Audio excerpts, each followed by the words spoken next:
toutes et à tous. Merci d'être avec nous aujourd'hui et bienvenue à notre webinaire. Je suis Clara Tomasini, chargée de projet et de développement territorial pour l'association OETH. À l'occasion de la Semaine européenne pour l'emploi des personnes handicapées, il nous semblait important d'être là pour aborder les idées reçues et les préjugés qui persistent autour du handicap au travail, et particulièrement dans notre secteur, et surtout pour les déconstruire ensemble avec les professionnels du secteur qui sont nos intervenants aujourd'hui. Nous allons passer 1 heure ensemble et nous avons prévu des moments de réponse à vos questions après chaque intervention. Et c'est Olivia qui va nous expliquer les consignes techniques pour que ce webinaire se passe bien. Bonjour à tous, je suis Olivia, responsable communication à ETH. Donc déjà, première chose, pour les personnes qui ont besoin de Vélotipie, le lien vers la Vélotipie est disponible dans le chat. Dans le chat, vous pouvez également poser vos questions. Si on n'a pas le temps d'y répondre aujourd'hui, nous ferons une FAQ qui vous sera envoyée à l'issue du webinaire ainsi que le replay. Tous nos replays sont d'ailleurs disponibles dans notre centre de ressources sur eotage.org. Donc, n'hésitez pas à aller faire un petit tour sur notre centre de ressources. Aussi, par ailleurs, si vous avez des idées de webinaires qui peuvent répondre à vos besoins, n'hésitez pas à nous les partager aujourd'hui dans le chat ou nous envoyer un petit message à contact@eoth.org. Merci Olivia. Ce matin, nous aurons donc la chance d'entendre des témoignages inspirants de personnes qui vont nous parler de leur parcours, de leur quotidien, de leur rôle dans la valorisation du handicap en milieu professionnel. Leur vécu nous rappelle chaque jour que le handicap n'est pas un obstacle, mais bien un élément à part entière d'un parcours professionnel. Sans plus attendre, je laisse la parole à notre premier témoin et intervenant, Emmanuel Depigny, qui est chargé de mission handicap et référent handicap à l'APEI EPANOU, qui va répondre au premier préjugé. Ce premier préjugé, c'est donc embaucher une personne en situation de handicap, c'est compliqué et ça nécessite des ressources spécifiques. Bonjour à toutes et à tous. Merci Clara. Donc je suis Emmanuel Depigny, comme le disait Clara, chargé de mission handicap à l'APEI EPANOU. Donc je tenais déjà à remercier l'OETH en premier de nous avoir sollicité pour cette intervention et pour sa confiance dans le cadre de cette semaine européenne pour l'emploi des personnes handicapées. Je vais vous présenter en quelques mots notre association avant d'aborder le préjugé, enfin la situation des préjugés dans le domaine du handicap. Donc l'APUI pas nous sommes une association qui aura 70 ans l'année prochaine, donc assez ancienne, sur le département de la Haute-Savoie. Comptons 17 établissements et nous accueillons environ 1000 personnes en situation de déficience intellectuelle ou porteuses du trouble de l'autisme. Donc sur 17 établissements répartis sur le secteur géographique de la Haute-Savoie. Pour cela, nous sommes 450 professionnels pour accompagner ces personnes au quotidien, de la petite enfance jusqu'à la fin de vie. Donc nous avons un établissement qui est une crèche inclusive où nous accueillons déjà des enfants qui permet d'assurer une mixité entre enfants en situation de handicap et enfants issus du milieu ordinaire. Donc jusqu'à la fin de vie dans un établissement d'accueil médicalisé. Nous allons entre ces deux étapes, nous avons également toute la partie qui concerne le milieu professionnel avec des ESAT. Nous avons 3 ESAT qui accueillent des travailleurs en situation de handicap à travers des activités de sous-traitance pour différents domaines, que ce soit pour l'industrie, que ce soit pour la blanchisserie, que ce soit pour le domaine des espaces verts. Et puis nous avons également une activité importante dans le domaine de la cuisine. Nous avons une cuisine centrale qui produit chaque jour environ 1000 repas et qui dessert l'ensemble des établissements. Donc, comme je vous le disais, nous accompagnons les personnes en situation de handicap. Dans cette logique, il nous apparaissait également très important d'accompagner également les salariés en situation de handicap, puisque les professionnels aussi peuvent être confrontés, soit depuis leur naissance, soit un jour à travers leur parcours de vie, à travers une situation de handicap. Donc, l'API nous a depuis 3 ans mis en place une mission handicap, donc avec l'appui de l'OETH. Nous avions répondu initialement à un appel à projet en 2021 qui a permis, avec l'aide technique et l'appui financier de l'OETH, de construire et de mettre en place une véritable politique handicap engageante au sein de notre association. Cette politique handicap fait l'objet aujourd'hui véritablement d'une charte d'engagement sur le handicap au travail, un document qui a été établi et qui est diffusé à l'ensemble des salariés et à l'ensemble des nouveaux entrants dès lors qu'ils débutent leur carrière professionnelle à la PUI Panou. Donc c'est une charte qui montre bien l'engagement des instances gouvernantes de l'association, puisqu'elle est co-signée par la présidente et par la direction générale de l'association, et elle reprend les différents champs d'intervention sur lesquels la mission handicap peut être amenée à intervenir au quotidien. Donc le recrutement, l'intégration, le maintien en emploi, bien entendu, les actions de sensibilisation et puis tout ce qui concerne l'accessibilité. Euh, Au sein de l'APU Epanou, donc nous avons une diversité des métiers par rapport au profil de personnes accueillies et accompagnées, qui sont évidemment les métiers de l'accompagnement et du soin, aussi des métiers médicaux, paramédicaux, et tout un tas de métiers avec des implications et des imbrications transverses sur les établissements.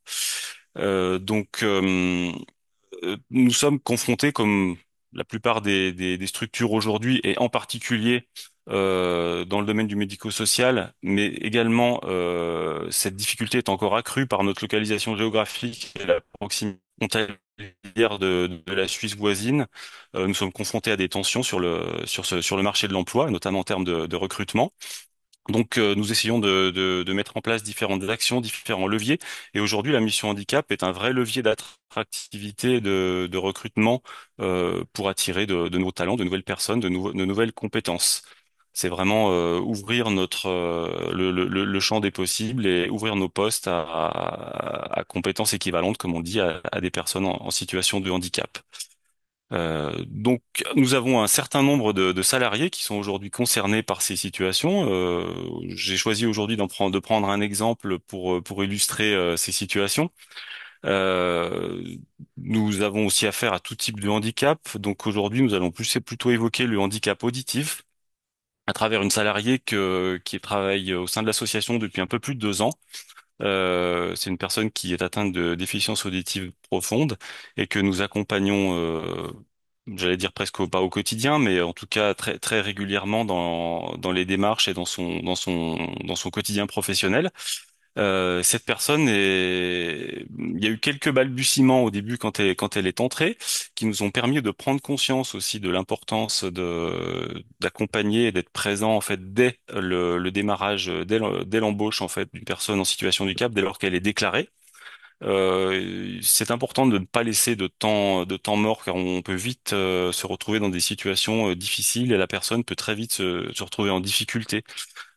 C'est vraiment typiquement le cas de figure qui nous a montré que il est important que la mission handicap doit être présente dès le recrutement si possible et qu'il est important de sensibiliser les équipes enfin le management et les équipes de recrutement dès le départ, alors sans poser de questions qui puissent être discriminantes à l'embauche évidemment, mais en interrogeant tout simplement le candidat lorsqu'il se présente sur la nécessité ou pas d'aménagement de poste, de besoins spécifiques qui pourraient être en lien avec sa santé. La personne est alors libre d'y répondre ou non.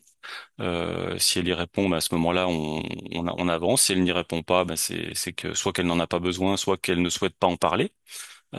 C'est une réalité qui peut après refaire surface un petit peu plus tard au cours de la carrière de la personne. En tout cas, il n'y a pas d'obligation à en parler au départ. L'accompagnement, il est vraiment pérenne tout au long de la carrière et de l'activité de la personne au sein de l'association. Dans tous les cas, sur cette personne atteinte de déficience, nous l'avons accompagnée en mobilisant évidemment plusieurs intervenants et avec une approche pluridisciplinaire. Nous avons mobilisé des aides donc à travers la médecine du travail, à travers l'intervention d'un ergonome du travail et puis de prestataires pour les équipements, de même que l'OETH qui nous a aidés aussi et qui nous aide dans l'accompagnement de cette personne. Nous avons pu l'équiper à son arrivée d'un logiciel de transcription qui lui permet de dialoguer de manière on va dire, plus confortable et plus efficace avec ses collègues de travail, avec l'ensemble de l'équipe et avec ses chefs de service. Donc ça permet à cette personne d'être aujourd'hui vraiment intégrée dans son environnement professionnel et de pouvoir y trouver son équilibre et d'y exprimer surtout ses compétences avant tout. Donc elle est équipée de ce logiciel de transcription et puis de manière à également à être présent dans des événements qui sont plus espacés dans l'année, nous faisons intervenir également des interprètes en langue des signes lors des réunions plus importantes pour lui permettre de ne manquer aucune information et d'être impliqué et d'être comment dire d'être de l'impliquer de la même manière que les salariés en situation ordinaire. Donc voilà un petit peu pour cette situation parmi d'autres qui sont celles des salariés accompagnés par la PAI et PANOU. Les situations sont vraiment très diverses, les handicaps très variés. Le handicap peut survenir à tout moment de la vie personnelle ou professionnelle. C'est très important d'avoir une capacité à prendre en compte ces situations dès lors qu'elles se présentent et que la personne a décidé d'en faire part à son employeur. Ce qui est plutôt une démarche intéressante, hein, puisque c'est vrai que c'est ce qu'on disait, l'obligation, on est tenu par une obligation légale dès lors qu'on est plus de 250 salariés dans une structure ou une entreprise d'avoir un référent handicap. Beaucoup de structures le font, bien sûr, mais de manière parfois euh, disséminée à travers du temps de travail réparti sur plusieurs personnes. Nous avons la chance à l'association, à la PEI Panou, d'avoir un engagement associatif et d'avoir un poste et une mission dédiée à part entière pour ces tâches.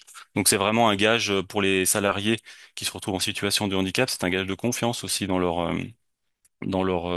les échanges qu'ils peuvent avoir. C'est aussi un gage de pérennité.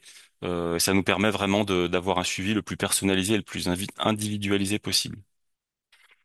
Euh,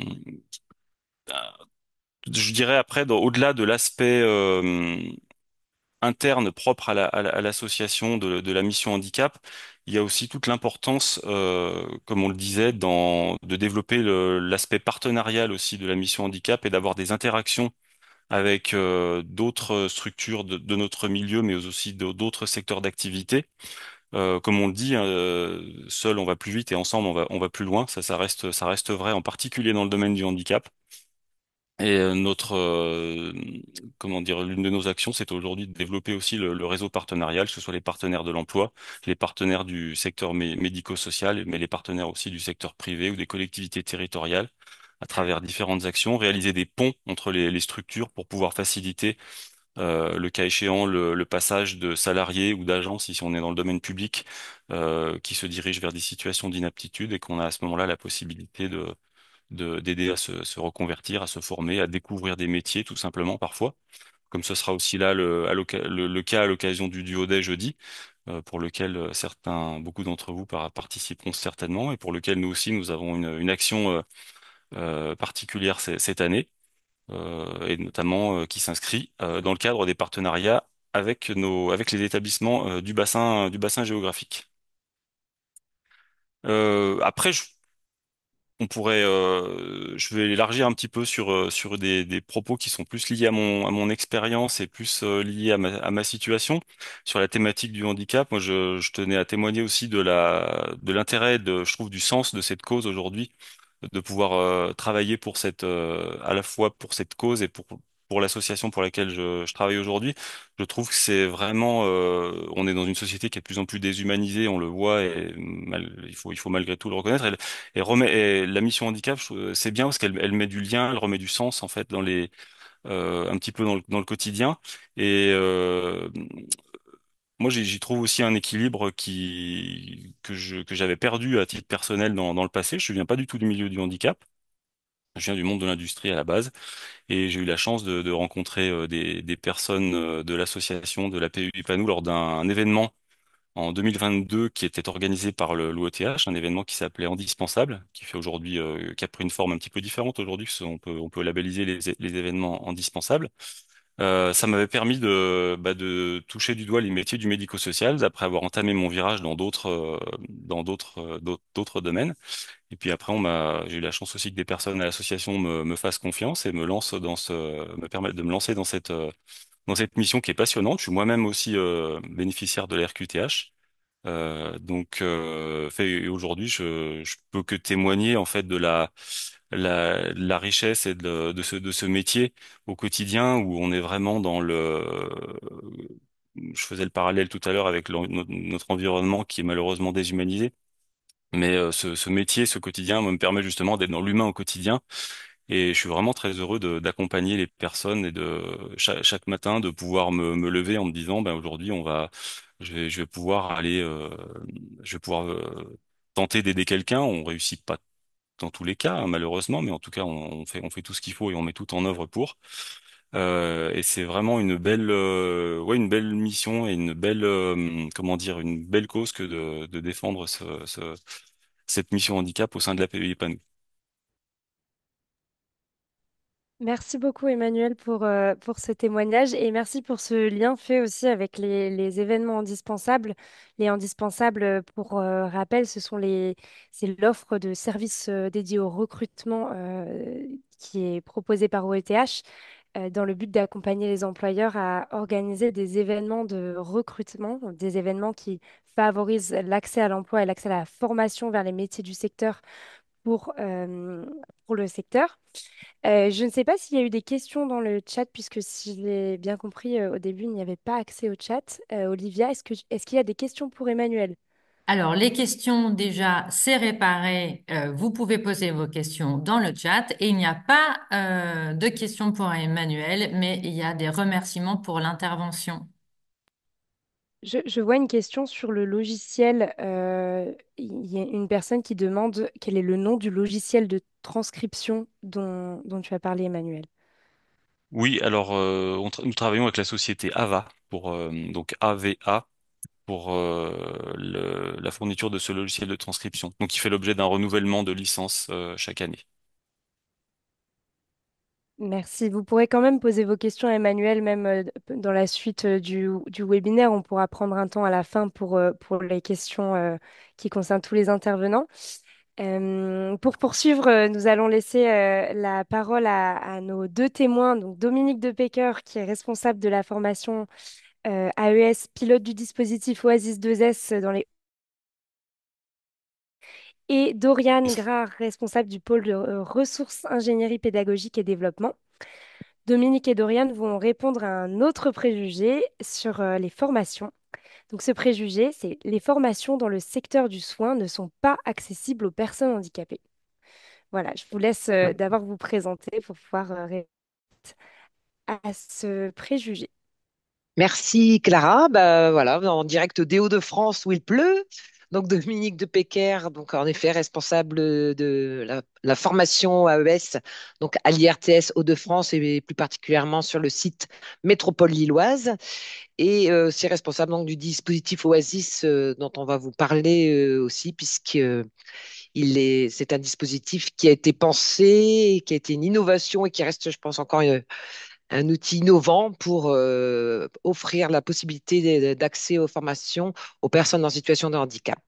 Et on fait une présentation en binôme aujourd'hui parce que Oasis va prendre un second test, on va vous en parler, avec ma collègue qui travaille au centre de formation à côté dans le secteur du soin, alors que moi je suis dans le secteur du travail social.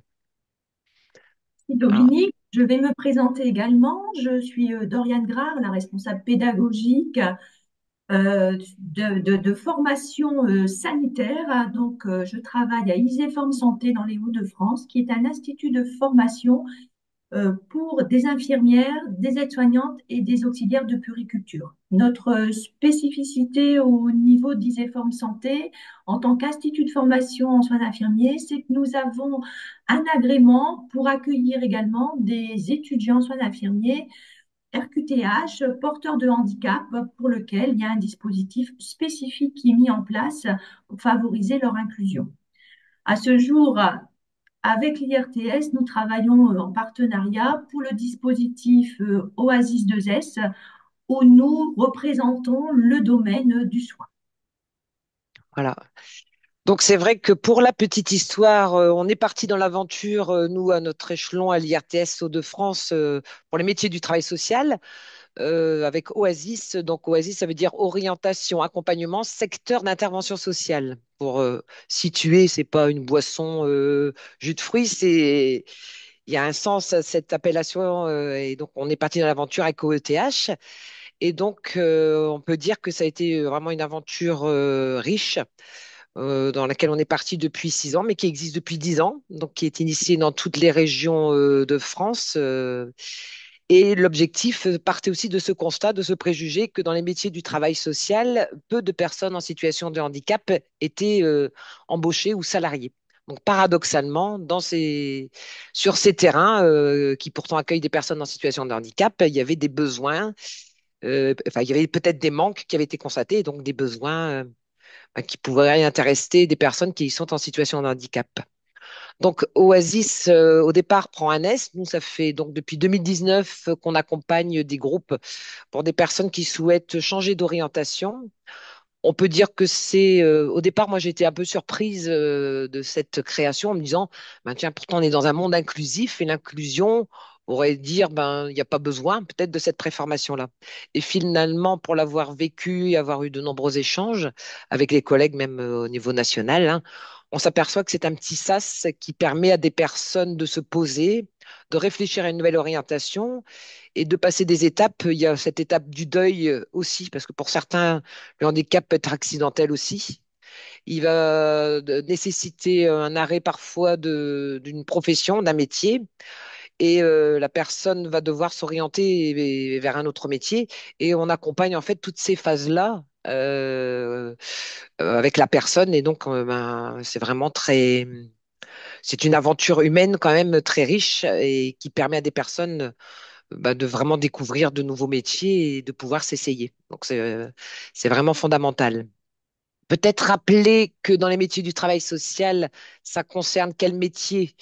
Donc, ben, dans notre centre de formation, on retrouve une grande majorité des métiers. On n'a pas le métier d'éducateur de jeunes enfants, par exemple, avec RTS, mais on peut travailler avec des partenaires. Par contre, on a le métier d'éducateur spécialisé, d'accompagnant éducatif et social. Il y a les moniteurs éducateurs.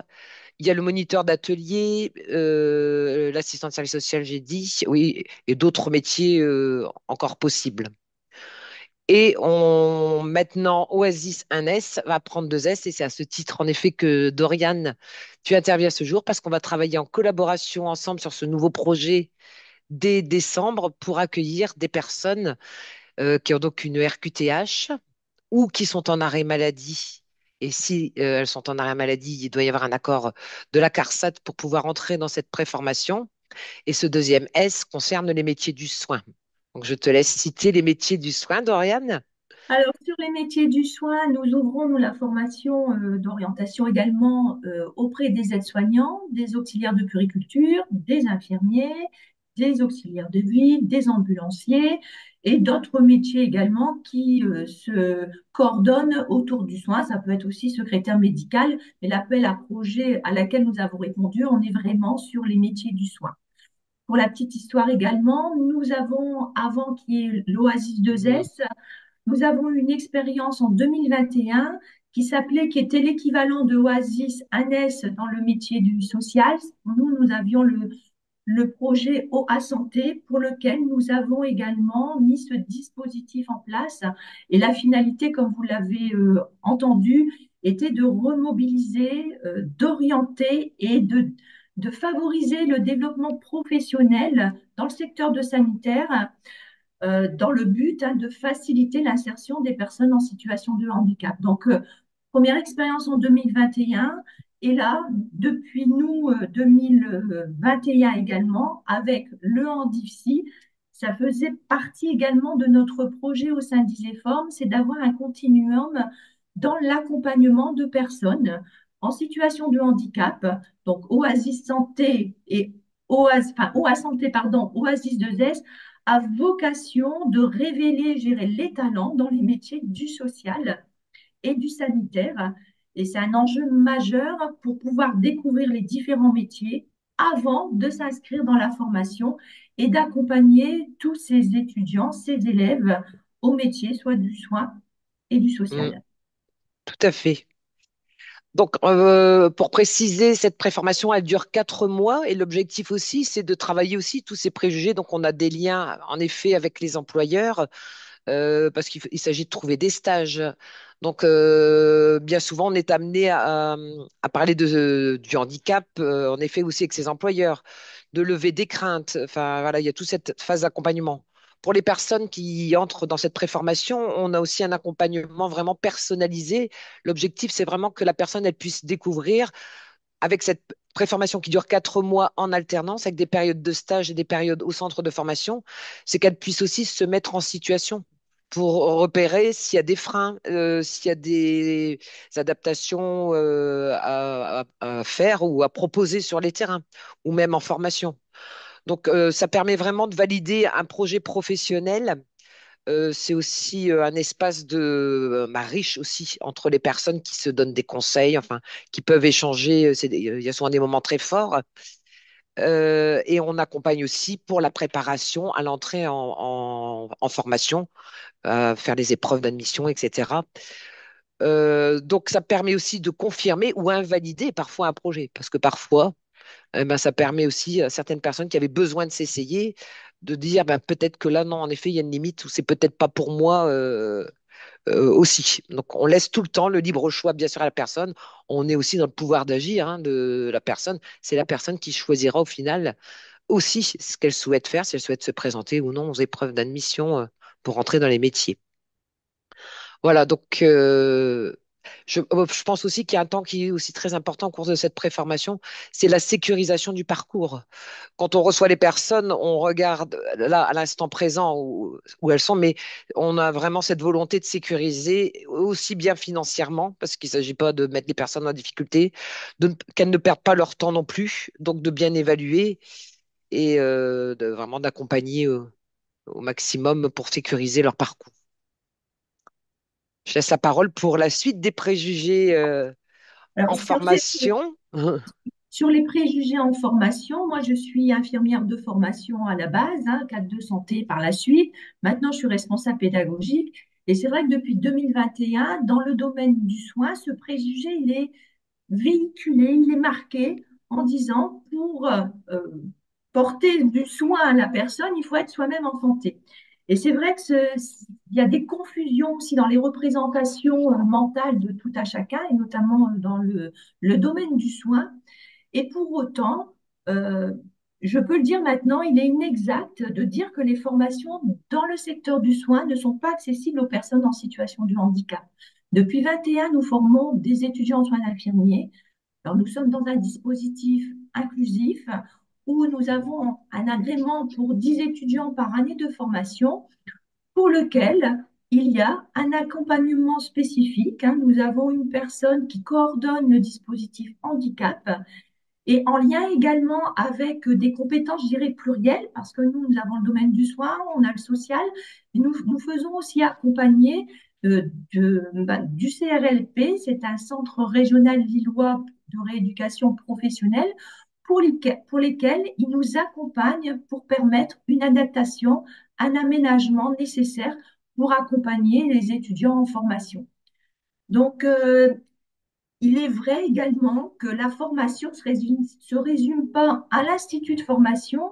Nous avons travaillé également à accompagner les équipes et les étudiants dans les stages pour lequel il est nécessaire également, tout comme Monsieur Depigny Emmanuel l'a dit, au niveau des salariés, il faut accompagner au quotidien les équipes. Ben, nous, en formation, c'est la même chose. On accompagne les équipes de soins pour expliquer et les accompagner également et les favoriser les aménagements nécessaires pour un stage qui est également qualifiant. Donc, ce que je peux dire, c'est qu'au niveau de l'expérience des professionnels de santé, hein, les infirmières, les aides-soignantes du sanitaire, les barrières se brisent et nous avons beaucoup d'empathie également et beaucoup d'écoute et d'accompagnement aussi de la part de ces équipes pour accompagner les étudiants. Alors, il est bien évident qu'on est vraiment dans ce concept d'inclusion pour que les étudiants ne soient pas non plus stigmatisés. Donc, l'accompagnement qui est mis en place, c'est un accompagnement en début de stage, en amont du stage pour adapter et aménager le stage. Et après, il y a un accompagnement pendant le stage qui permet de voir si les aménagements sont corrects. Donc, ce travail en collaboration, il est nécessaire. Et nous faisons la même chose, je dirais qu'on transfère un peu le dispositif qui est fait en formation infirmière sur Oasis 2S, pour lequel nous avons le même principe, hein, c'est d'accompagner tous ces candidats à l'adaptation au niveau des stages. Donc, ce que je pourrais dire en résumé, Dominique, si tu me permets, c'est que les forces du dispositif Oasis 2S, c'est de pouvoir créer une synergie, de mobiliser des expertises en équipe pluriprofessionnelle, de pouvoir aussi, et ça on y tient vraiment, c'est d'avoir un accompagnement qui soit personnalisé, individualisé, pour le permettre soit de s'orienter ou de se réorienter, ou soit de permettre aussi cette formation au développement professionnel par rapport à leur projet. Donc l'inclusion reste le concept le plus, enfin, qui est notre fil de trame, hein, dans la constitution de nos organismes de formation. Oui. Donc, je dirais en conclusion il est nécessaire de combattre les préjugés pour promouvoir une véritable inclusion dans les métiers du soin et pour permettre également l'employabilité de tout à chacun. Et c'est vrai que pour ce faire, merci Doriana. C'est vrai que pour ce faire, on a aussi des comités de pilotage où on invite des employeurs. On travaille beaucoup finalement sur ces représentations, on en parle souvent pour voir comment on peut. Bah, on a aussi à donner de l'information, à rendre plus accessible aussi sur les terrains pour qu'ils puissent accueillir en stage. Donc, c'est pas toujours facile pour trouver un stage. Donc, c'est vrai qu'il y a un réel travail des équipes pour accompagner et trouver des stages. Et après, il y a des employeurs qui connaissent maintenant et qui nous aident aussi. Donc, c'est petit à petit, on se fait un réseau aussi de partenaires. Oui, tout à fait, hein. Hmm. Sur les stages, nous avons désormais, depuis 21 maintenant, nous avons un panel de stages dits handi accueillants pour lequel, au sein des structures, il y a également le référent handicap qui travaille en coordination avec le référent handicap de la formation pour Oui. atteindre les objectifs de la formation et de favoriser par la suite l'employabilité. Oui, il y a un référent handicap sur chacun de nos centres de formation aussi, hein. Oui, Oui, tout à fait. pour préciser. Merci beaucoup. Je me permets de rebondir sur vos derniers propos à propos des employeurs et du lien avec les employeurs pour permettre des terrains de stage. Il y a eu une question notamment sur comment ça se passe pour les employeurs pour venir proposer un terrain de stage. Est-ce que les structures vous contactent pour proposer des stages possibles? Voilà, c'est une personne qui a posé cette question pendant votre intervention. Alors, à ce jour, c'est plutôt nous qui démarchons les structures, hein. Comme on a eu ce projet Andici et Oasis 2S, c'est nous qui allons, enfin, comme un étudiant, je dirais, ordinaire qui rentre en formation infirmière, c'est l'Institut qui trouve les stages. Donc, nous, on est resté sur le même principe. Un étudiant qui a la reconnaissance RQTH et qui est rentré dans le dispositif Andici, c'est nous qui allons démarcher les structures pour proposer le dispositif et on recherche les structures handi-accueillantes. Donc, Alors c'est nous, dans la dimension du travail social, c'est peut-être parfois un peu voilà. différent. On accompagne, on reste à côté de la personne, mais on demande à la personne de faire la démarche. Donc on donne aussi des adresses, etc. Et parfois, on doit décrocher le téléphone aussi parce que il faut aider et lever les freins qui pourraient être des peurs. Donc ça, c'est des choses aussi qui arrivent. Et les stages sont rapides. Donc des fois, les terrains sont aussi submergés en ce moment. Ils ont aussi cette réalité-là. Il y a quand même une tension aussi sur les terrains qui ont, vous le disiez tout à l'heure, Emmanuel, qu'il y a des besoins énormes sur les terrains et que le temps est compté aussi. Donc, c'est parfois pas toujours facile sur les terrains d'accueillir pour peu de temps. Voilà. Merci. On a une question qui est parfaite pour répondre aussi aux préjugés dont vous venez de parler. C'est quels sont les handicaps que vous acceptez en formation? Ah, ah, Alors, alors là, alors, j'ai parlé ouais. de l'expérience Mhm. en difficile parce que tout handicap, je dirais, dans le processus OASIS 2S, on ne tente pas vers la discrimination, mais pour autant, dans le métier du soin, et notamment pour les métiers d'infirmier dans la formation en DIFSI, il y a enfin, il y a un entretien qui est fait avec un médecin pour évaluer la compatibilité handicap, contrainte de la formation et handicap, emploi infirmier. Donc, tout handicap est pris en compte du moment qu'on arrive à adapter et aménager, accompagner ce handicap. Alors, je ne sais pas si j'ai Ouais. bien répondu à la question, hein, mais voilà, on évalue la compatibilité. Je pense que l'objectif, c'est pas de dire tel handicap, il est possible ou tel handicap n'est pas Mm. possible. C'est la personne qui est porteur du handicap. Il y a un entretien médecin, psychopédagogue, et on évalue si le handicap va pouvoir être, va pouvoir être aménagé pour accompagner au mieux la personne. C'est vraiment cette compatibilité qui est recherchée. Et nous, on a un entretien avec notre directrice qui est aussi psychologue. Et au cours de cet entretien, si on voit qu'on n'a pas toutes les informations ou si on a des points d'interrogation, on va peut-être contacter, en effet, demander à la personne de rencontrer son médecin, etc. Donc, on travaille avec les partenaires selon les besoins au cas par cas. Mais en effet, il n'y a pas de... Tout le monde n'est pas fait, je dirais. Toute personne n'est pas faite pour tout faire aussi. De toute façon, tous les métiers sont pas faits pour une personne. Enfin, donc c'est pareil pour les personnes en situation de handicap, je pense. Je peux vous illustrer peut-être quelques situations dans les étudiants en soins infirmiers qui sont porteurs de handicap. Ça peut être un étudiant qui a une maladie chronique, hein, qui a un diabète pour lequel il doit faire des insulines nombreuses et il faut adapter le stage parce qu'il y a ces insulines ou ces glycémies à réaliser.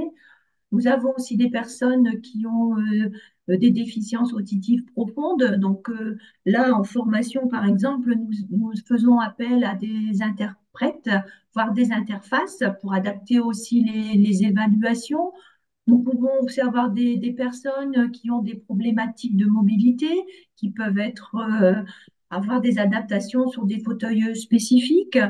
Donc voilà, on a des handicaps aussi sur le port de charge qui est limité. Ça peut être, on pourrait penser que ça soit contradictoire avec le métier d'infirmière, mais il y a des aménagements aussi qui sont tout à fait possibles et envisagés. Donc, vous voyez, nous avons un Hmm. panel important de handicap. Et je pense que ce qu'il faut entendre, c'est à nous de nous adapter et de proposer des aménagements.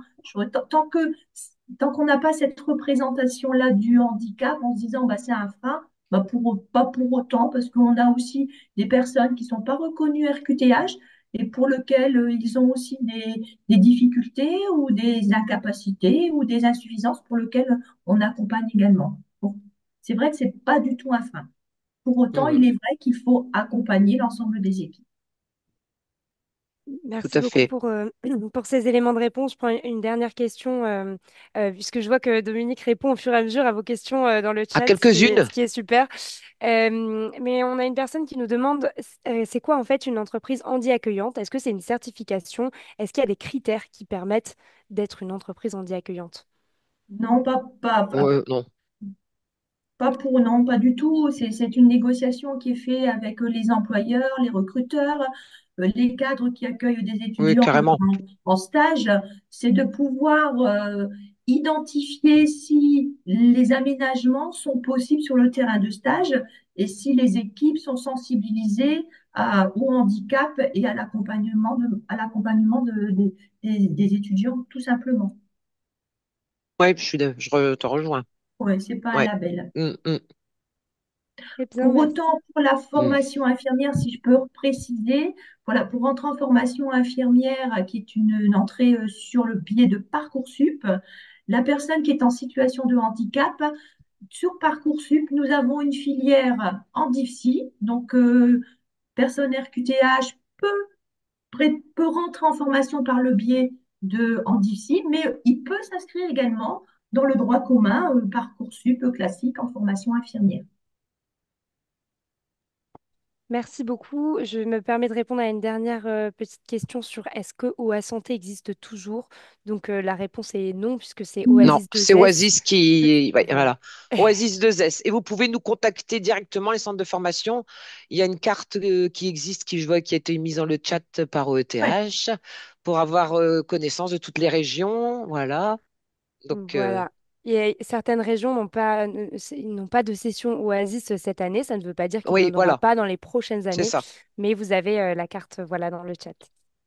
Merci beaucoup Dominique et Doriane.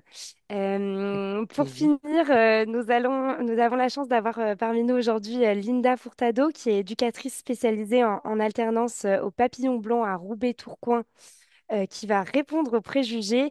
Un demandeur d'emploi en situation de handicap ne peut pas se former pour un métier du social.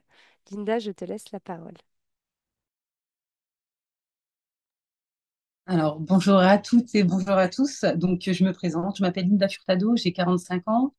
Je suis actuellement en deuxième année d'éducatrice spécialisée et je vais vous expliquer un petit peu mon parcours, ce qui m'a permis d'en arriver là aujourd'hui. Donc, dans un premier temps, à la base, j'étais commerciale dans une boîte de transport, dans l'import-export de marchandises. Ça a duré un peu plus de 15 ans.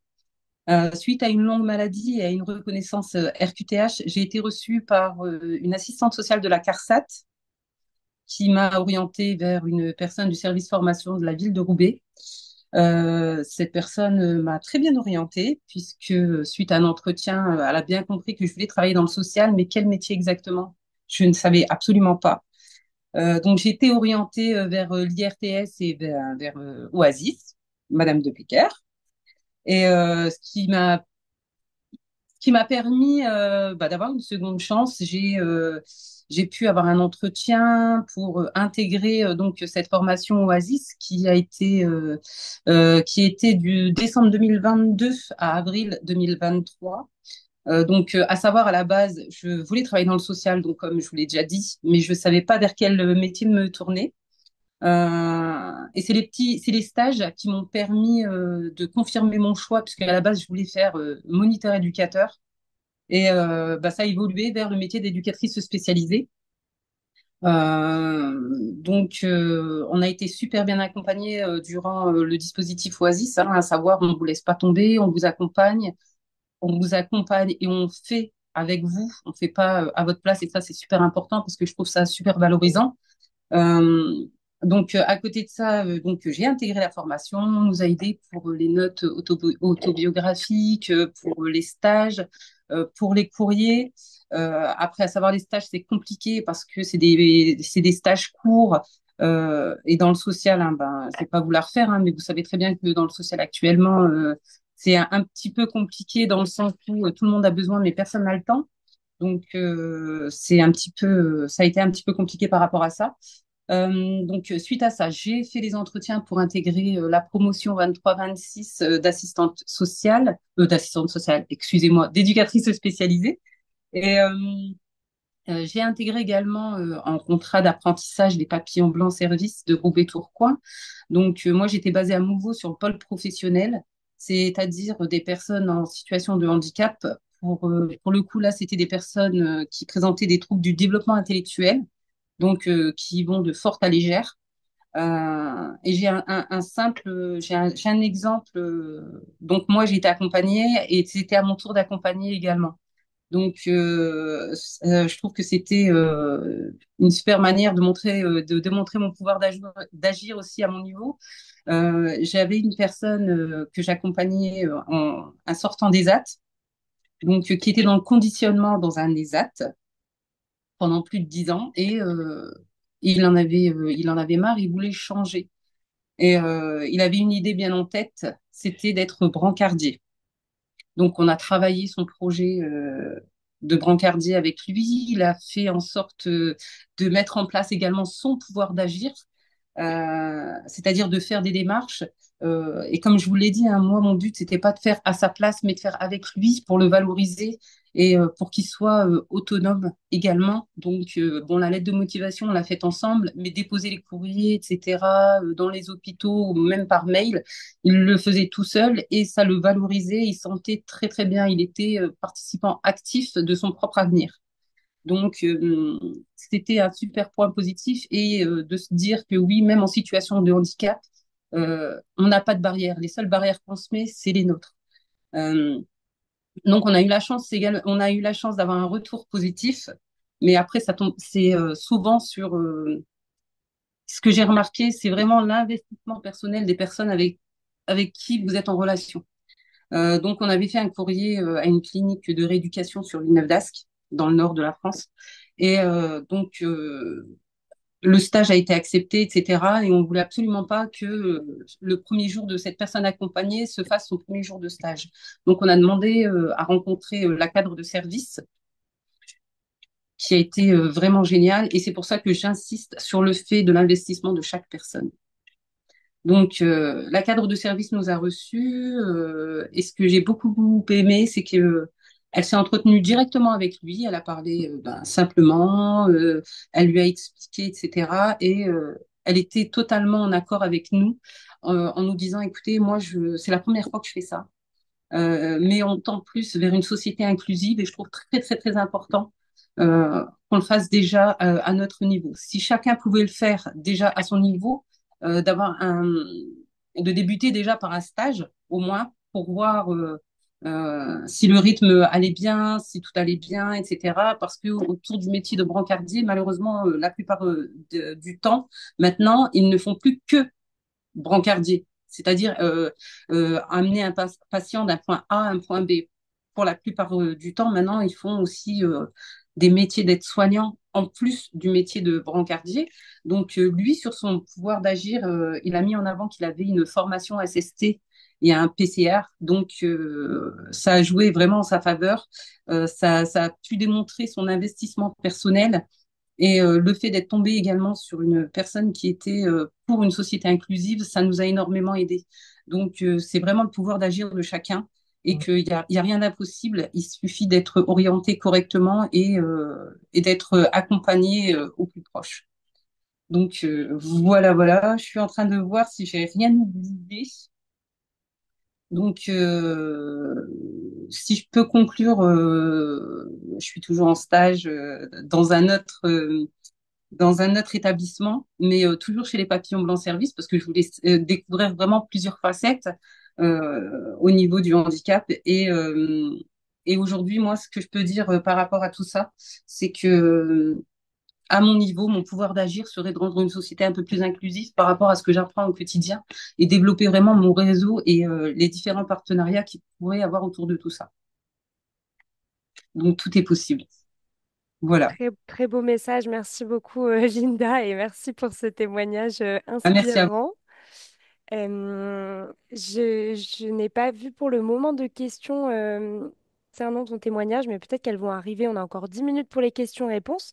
Par contre, une question qui a été posée pour Emmanuel au début sur comment, Emmanuel, tu gères les préjugés au sein de ta structure. Oui, alors c'est vrai que c'est le thème essentiel de ce webinaire. Le handicap fait l'objet toujours et encore de préjugés.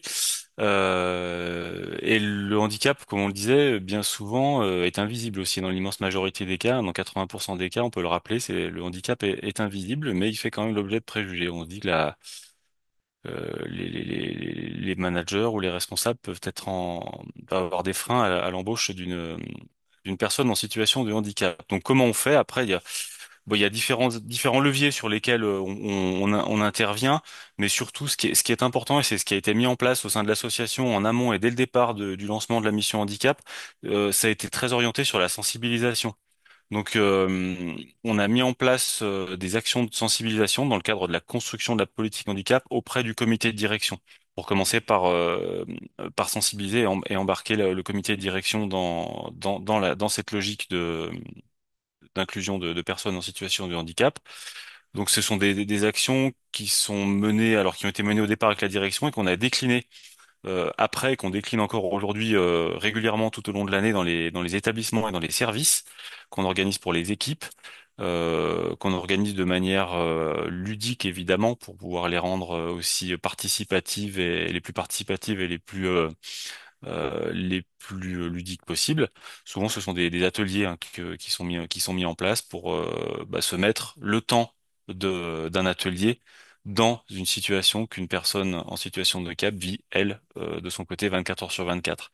Donc voilà, c'est très orienté sur la sensibilisation, très orienté sur la communication et les actions de sensibilisation. On voit que c'est important aussi non pas, de ne pas seulement les mener en interne, mais de les décliner aussi à l'extérieur et ça rejoint tout à l'heure ce que l'on disait au départ, le développement des actions partenariales. Voilà.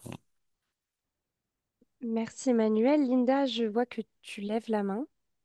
Si tu veux... Alors, on entend... Ton micro est fermé. Je ne sais pas si c'était volontaire, la main levée. Oui, si, si, Oui, c'est. c'est bon. Alors moi j'avais une réflexion en fait, c'est par rapport au duodé parce que je trouve que c'est formidable. Nous on s'en sert énormément du duodé, mais à côté de ça, dans les métiers du social et du sanitaire et social, il n'y a pas de duodé. Est-ce qu'il serait éventuellement possible de faire un projet ou mettre en place une journée également similaire au duodé qui présenterait les métiers du social pour les personnes en situation de handicap? Et Dominique, je crois que tu parles, mais ton micro est éteint. Oui, je pense que tout est possible, là.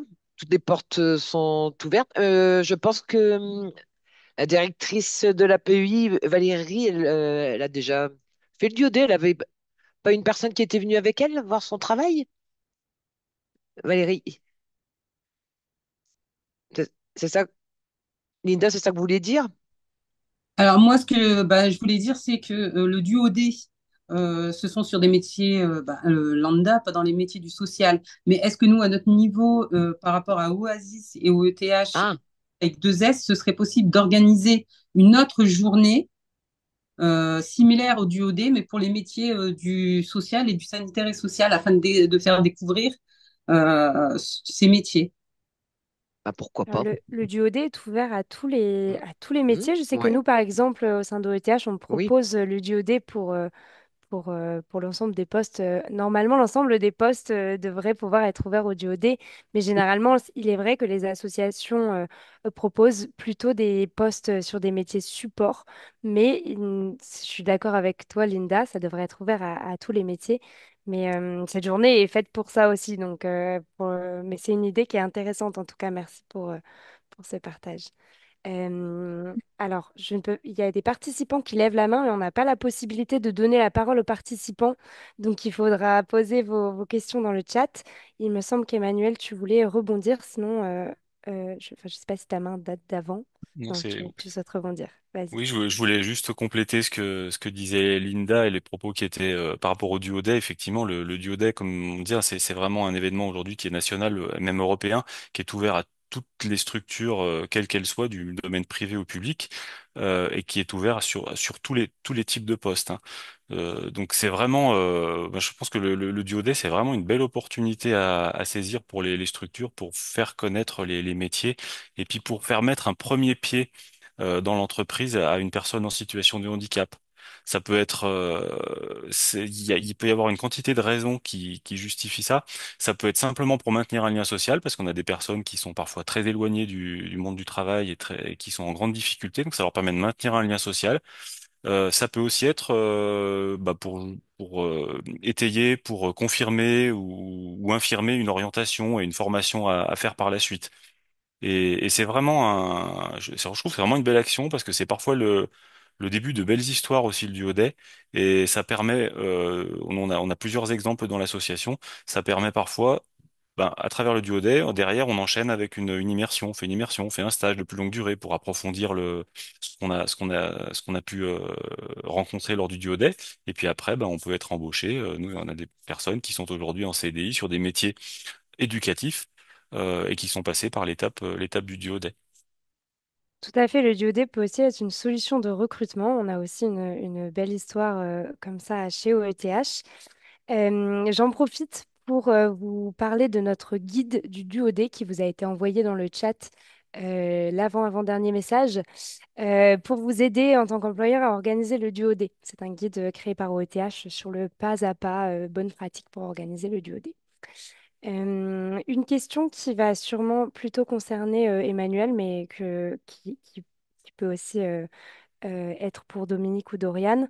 Quand nous identifions dans le personnel une personne qui est en difficulté sur la compréhension des consignes et leur application, sur la concentration, et qui pourrait prétendre à une RQTH, comment lui proposer, comment l'aider et adapter son poste alors qu'elle est dans le déni?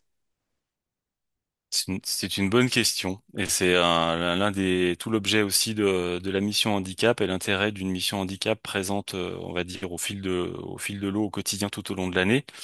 Euh, alors, on ne peut rien faire aux personnes par obligation ou par contrainte. Et le fait d'entamer une démarche de reconnaissance déjà de ce handicap, c'est vrai que c'est difficile, hein, de se dire qu'on est en situation de handicap et on a toujours tendance à se dire non, non, ça me concerne pas, c'est pas pour moi, ou ça ira mieux demain, ou voilà, c'est très difficile déjà de faire le pas mentalement, de se considérer d'intégrer le fait qu'on a une situation de handicap, donc on a quelque part une déficience. Et l'idée de la mission handicap, bah, c'est d'accompagner ça, parce qu'en fait, c'est un cheminement. On considère que c'est un cheminement et on va être dans l'accompagnement de la personne tout au long des démarches. Donc, c'est vraiment d'avoir pour moi, c'est vraiment d'avoir une attitude empathique et bienveillante, d'être à l'écoute, de lui amener des pistes de réflexion, de lui amener des informations. Mais on pourra jamais la contraindre, la faire changer d'avis. Nous, on a des personnes qui ont après, en général, quand il y a une situation de handicap, on a un exemple qui s'est concrétisé pas plus tard qu'aujourd'hui. On a reçu la notification justement de RQTH pour une salariée de l'association qu'on a accompagnée tout au long de l'année, en fait, dans ce cheminement. C'est une personne qui exerce ce métier déjà depuis un certain nombre, un métier de monitrice éducatrice depuis un certain nombre d'années, qui a une déficience auditive et puis qui se rendait compte de difficultés lors des temps de réunion, lors des échanges d'informations. Pour elle, c'était très compliqué. Il y avait une grande fatigabilité qui venait s'ajouter à tout ça. Et pareil, elle a eu cette réaction de déni qui est normale, qui est légitime, hein, au départ. Et petit à petit, on a pris contact. La mission handicap communique tout au long de l'année sur les possibilités qu'elle offre. Et on a pris contact, on a échangé. Bon, voilà, on s'est vu une première fois, il s'est rien passé. On s'est vu une deuxième fois pour avoir plus d'informations. Et puis là, au fil du temps, la personne s'est dit quand même, je suis quand même très embêté dans mon quotidien aujourd'hui, dans mes activités professionnelles. Je me rends compte que je suis vraiment fatigué. Donc elle est allée, effectivement, elle a fait établir cette situation par son médecin. Et puis derrière, on a pu petit à petit. C'est toujours une approche pluridisciplinaire, hein. C'est vraiment le rôle de tous, c'est important, que ce soit le médecin traitant, le médecin du travail, l'employeur avec la mission handicap, les ressources humaines, que d'amener la personne à entamer cette réflexion et puis petit à petit à engager cette démarche de reconnaissance RQTH. Donc voilà, aujourd'hui, ça permet pour cette personne en particulier, cette professionnelle, bah, d'avoir mis en place des prothèses auditives qui vont être qui représentent un coût financier très important. La sécurité sociale en prend une partie à sa charge, la mutuelle en prend une partie à sa charge. Et le fait d'avoir les RQTH, ben, c'est intéressant de savoir aussi que l'OETH intervient aussi en reste à charge sur ce type d'aménagement. Donc aujourd'hui, la salariée, elle a pu compenser son handicap auditif euh, avec comment dire, une solution technique qui est très coûteuse, mais qui aujourd'hui finalement ne va lui coûtera quasiment rien en termes financiers. Par contre, elle peut continuer à exercer le métier qu'elle aime. Merci Emmanuel. On va devoir bientôt clôturer, mais je prends une dernière question surtout pour Dominique et Doriane. Comment est-ce que vous accompagnez la compatibilité du travail social avec un handicap psychique qui procure une certaine vulnérabilité? Ah, donc le handicap psychique, on en entend souvent parler. Bah, en fait, encore une fois, il faut voir, est-ce que moi, c'est toujours la question que je me pose. La personne qui se lance dans les métiers du travail social va accompagner des personnes vulnérables. Elle a une certaine responsabilité à assumer. Est-ce que cette personne qui va accompagner, qui va être sur le terrain, va être en capacité d'assumer cette responsabilité? Donc, est-ce que c'est une personne qui est stabilisée, qui a une humeur stabilisée, etc. Comme pour toute personne, comment est-ce qu'on peut lui confier une responsabilité? Voilà, ça va être cette grande question-là. Est-ce qu'elle peut accompagner de manière responsable des personnes vulnérables? On a eu une situation d'une personne qui a participé à Oasis et qui, au cours du stage, on a mis un arrêt parce qu'elle mettait des personnes, elle se mettait elle-même en difficulté, elle mettait des personnes en danger. Donc, on a revu l'orientation et voilà, il y avait un moment donné où il y a des limites aussi. Donc, pourquoi pas, mais avec des limites. Linda, tu souhaites rebondir là-dessus? Non, c'est bon. Oui, juste rebondir pour vous dire que ben effectivement que Oasis était là aussi pour ça, pour vous mettre face à vos réalités. Et effectivement, moi la formation que j'ai suivie, il y avait une personne qui était pourtant stabilisée, mais qui avait des troubles psy. Et elle s'est rendue compte qu'effectivement, c'était pas possible. Donc Oasis aussi est là pour ça. Donc vous voulez faire des choses, il n'y a pas de souci, mais dans quel cadre est-ce que c'est faisable ou réalisable?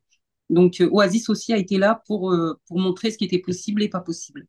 Donc, c'est important de le dire aussi. Et dernier mot pour conclure pour ma part, je voulais juste remercier OETH et Oasis de nous avoir offert une chance à nous, avoir une reconnaissance RQTH dans un temps et être senior. Ouais, 45 ans, c'est senior, ça fait mal, je sais. Mais et être senior dans un autre, parce que l'âge aussi, ça joue énormément, on va pas se mentir. Donc, il y a eu les préjugés sur l'âge et plus sur le handicap. Donc voilà, et en tout cas, merci à vous. Merci à vous tous, merci à tous nos intervenants pour tous, merci à vous pour toutes ces questions pertinentes. Nous allons devoir maintenant clôturer ce webinaire. Encore merci à tous. Vous pourrez retrouver donc la vidéo en replay, comme Olivia l'a précisé au début de ce webinaire. Il y a une personne qui a posé la question sur est-ce qu'il sera possible d'avoir les coordonnées des intervenants. Je ne sais pas si nos intervenants souhaitent qu'on diffuse leurs coordonnées. Je vous laisse peut-être mettre ceux qui le souhaitent vos coordonnées dans le chat. Si vous ne le souhaitez pas, vous n'êtes pas obligé de donner vos coordonnées. N'hésitez pas aussi à nous donner des idées de webinaires dans le chat pour nos prochains webinaires. Le but est que ça réponde à vos besoins et que ça puisse vous intéresser à l'avenir. Belle semaine européenne de l'emploi des travailleurs handicapés à toutes et à tous et à bientôt pour de prochains webinaires au ETH.